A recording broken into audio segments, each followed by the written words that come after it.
important to understand that life does not end after a diagnosis. We need to allow people with dementia to feel like if they're capable. These spaces can be made accessible. Navigating the built environment is a challenge on a daily basis. You know, I encounter things I've never encountered before as a blind person because you can't see them.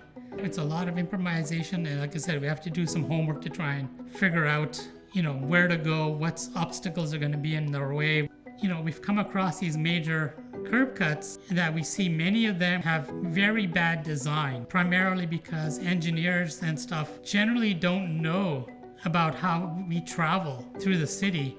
Yeah, so this is the ramp, and as you can see, if I line myself up diagonally, well, perpendicular to the ramp, I'm facing diagonally into the middle of the intersection, and not safely to go forward to cross in the direction I wanted to go in. One of the challenges for people with dementia is the ability to stay focused.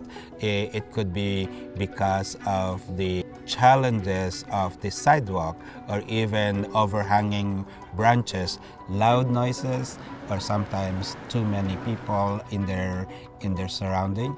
I think it's very important to have small spaces wherein they can just sit down and be observers instead of participants. For the audible crosswalks, they usually have a pole near the corner with a button to press to activate the audible crosswalk. Now that pole has a locator beacon. It's great when it's working, but it's also not great when that has been turned off. The short term memory loss, that is a challenge for me. So it's very important to have these little reminders. If we build certain little landmarks wherein people can easily identify and say, oh, I'm very close to the horse and baby horse, that kind of thing.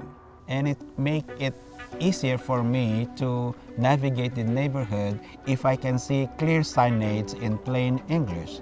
Burnaby is a great city, and they do have this concern about accessibility. Burnaby is one of the first cities that formed an accessibility advisory committee. It's important to advocate for all these things at the municipal level, because it's the municipality that's generally in charge of the built infrastructure. It'd be great if the design people could involve people with disabilities so they could have us there from the very beginning to let them know what is safe and what is inclusive.